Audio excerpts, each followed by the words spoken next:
কলকাতায় আসার অতটা ইচ্ছা ছিল না, কিন্তু আমার বউ লক্ষ্মী ভান্ডার নেবে বলে আমাকে প্রচুর চাপ দিল, তাই বাধ্য হলাম আসতে। মেসির বউ টাকা পেয়েছে কিনা বলতে পারবো না, কিন্তু মাধ্যমিক 2026 সালে এই তিনটে জিনিস থেকে প্রশ্ন আসবে তা আমি বলতে পারবো। প্রথম হচ্ছে আমাদের প্রসারণ গুণাঙ্ক। না কোনো প্রসারণ গুণাঙ্ক যদি নামে আসে তাহলে তার এসআই একক কি হবে? তার এসআই একক হবে আমাদের কেলভিন ইনভার্স। আর অন্যান্য একক বলতে আমরা ডিগ্রি সেলসিয়াস ইনভার্স বা ডিগ্রি ফারেনহাইট ইনভার্স বলতে পারি। কি কি হতে পারে? প্রসারণ গুণাঙ্ক আমাদের কঠিনের তিন প্রকার হয়। একটা হচ্ছে আমাদের আলফা মানে দৈর্ঘ্য প্রসারণ গুণাঙ্ক, একটা বিটা ক্ষেত্র প্রসারণ গুণাঙ্ক, একটা গামা আয়তন প্রসারণ গুণাঙ্ক। তরলের জন্য দু প্রকার হয়, একটা হচ্ছে আমাদের তরলের আপাত প্রসারণ গুণাঙ্ক, একটা হচ্ছে তরলের প্রকৃত প্রসারণ গুণাঙ্ক। গ্যাসের জন্য আমাদের দু প্রকারের প্রসারণ গুণাঙ্ক থাকে। বেদাঙ্ককে আমরা কি ধরি? কে ধরি, তার ফর্মুলা এটা।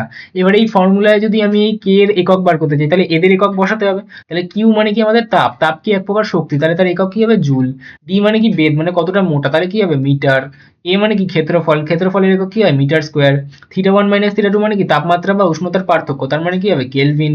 আর টি মানে কি? সময়, তার মানে সেকেন্ড। তাহলে আমার এখান দিয়ে মিটার স্কোয়ার কেটে গেল, তাহলে পড়ে রইলো কি? Joule per second per metre per kelvin. তাহলে এই যে joule per second, joule per second তার মানে কি? জুল পার সেকেন্ড মানেই ওয়াট। তার মানে এখানে আবার বলা যায় যে watt per metre per kelvin. তার মানে আমাকে যদি তাপ পরিবাহিতাঙ্কের এসআই একক জিজ্ঞাসা করে তাহলে আমরা কি বলবো?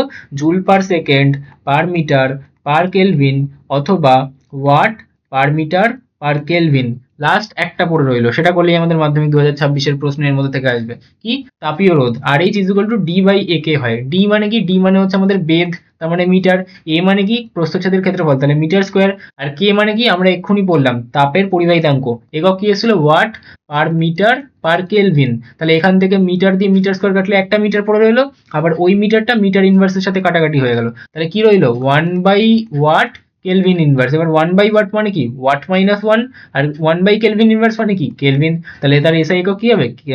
Watt inverse kelvin. এবার কেলভিনের জায়গায় কোথাও ডিগ্রি সেলসিয়াস দিতে পারে বা কখনো ডিগ্রি ফারেনহাইট দিতে পারে, সেটুকু পার্থক্য হতে পারে। তাহলে এই তিনটেই যদি আমরা করে নিই তাহলে এর মধ্যে থেকে 1 থেকে 3 নাম্বার আমরা পাক্কা পাচ্ছি 2026 সালের মাধ্যমিক পরীক্ষায়।